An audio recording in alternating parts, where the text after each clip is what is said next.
Today we are going to be looking at a portable monitor by Uperfect. It measures in at 17.3 inches and can be used in landscape or portrait mode.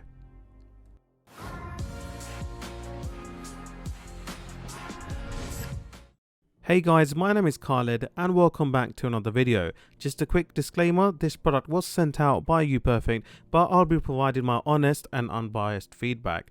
Okay, so this monitor comes in two different variants. The one I have is a larger version. It's measured at 17.3 inch and you get the smaller one which is measured at 15.6 inch, but that one has touchscreen capability. Both of the screens have 1080p resolution along with 60Hz of refresh rate. Okay, so shifting the focus onto this screen, it has an IPS panel, contrast ratio of 1200:1, brightness of 250 nits, color gamut of 72% sRGB and 16.7 million 8-bit color depth. You also get this nicely illustrated booklet. It shows you what's included in the box, how you can connect it to different machines such as a gaming console, your computer, your Mac or your mobile phone, etc.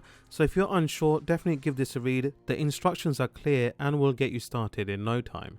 Luckily, you get all the cables included in the box to get you started. You get a USB-C cable to USB-C, we've got HDMI cable so to get you connected to your games console, computer, whatever. And last of all, you get a USB-A to USB-C cable which will be used in conjunction with the power brick included. You can also use a portable battery pack, but for the purpose of this video, we are going to stick with the power adapter included along with the USB-C to A cable. Alright, so we talked enough about the boring stuff, let's get on to the main star of the show. So this is very light, so light that it measures in at less than 1 kilogram. I mean, I know guys, it's a portable monitor, it's supposed to be lightweight, etc. But when you actually hold it in your hand and considering it's the larger variant at 17.3 inches, it is very, very light to hold. Also, this one does not have any touchscreen capability, but that's not what I was after. So looking at the screen, we do have a bit of a chin at the bottom, pretty thin bezels around the sides, and at the back we have the swivel stand that lets you change orientation. Now let's quickly look at the connections and some of the menu features. So it has a button to go through the menu, brings up the OSD, you can change brightness, color, temperature, volume, etc. We have the power on and off. We have a headphone jack along with a full-size HDMI input. On the other side we have a USB-C for power delivery and we have a USB-C for video connection and a full-size USB-A port along with two speakers, so it has stereo speakers, gives you an outage of 2 watts altogether. So do you remember previously I mentioned it does swivel? So let's quickly look at this function. Very easy to move around. In all honesty, it does feel a bit flimsy, so I'll suggest to be a bit careful. But this part as well, you press on the button, it unlatches the extra part of the stand. Make sure you're holding it properly and bigging it out properly because you don't want to break any of the components, and it's not the sturdiest of design. But once it's fully extended, you can watch any content in portrait mode. So let's quickly have a look at this monitor, portable monitor in action. So I have my PlayStation 5 for this first demo connected to the portable monitor. We'll play a little bit of Hogwarts Legacy. I'm sorting out the auto sizing, the HDR stuff, etc. Now, although it mentions HDR, you're never going to get its full capability because of the brightness being offered. But you can go onto the OSD and change to HDR 2048. So I actually did change it when I had my MacBook Pro connected with USB-C. But then I moved onto my PlayStation 5 and it wasn't displaying a picture.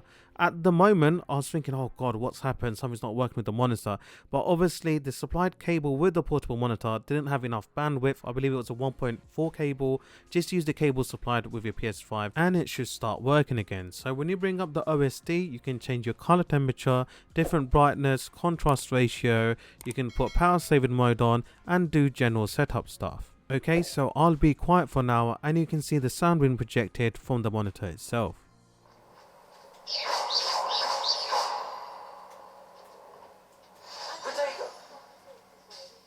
What are you up to now? Line up with just the one striker looking to do a bit of damage. And the keeper there to deal with it.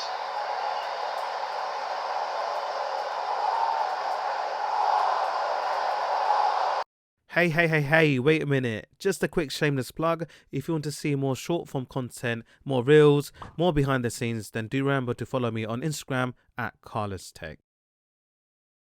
Okay, so do you remember earlier on I mentioned sometimes when you switch devices, the brightness goes down to 10%.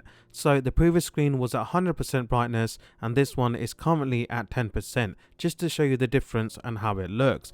Okay, now I know this is an IPS panel, but the viewing angles do suffer when you move to the left or shift to the right or up and down. So here's a quick demonstration. Now, working from home has become the norm, but I remember when COVID first started, a lot of people, including myself, working on the dining table, some people working on the dressing table, or any sort of table you could find.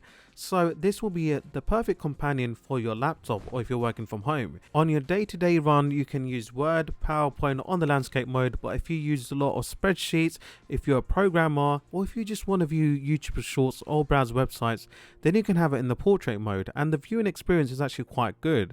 I'll show you a quick clip of shorts being played in a moment. Overall, the portable monitor by Uperfect is pretty good. However, it does lack in some departments, such as the brightness. It could have been higher. I also noticed when I was testing and using it, a slight nudge will turn the screen off because the USB-C connector is not that stable. Also, they could work slightly on the build quality to make it a bit of a premium device, because this does cost around £200 in the UK. Alright guys, so that was a quick look at the vertical monitor by Uperfect.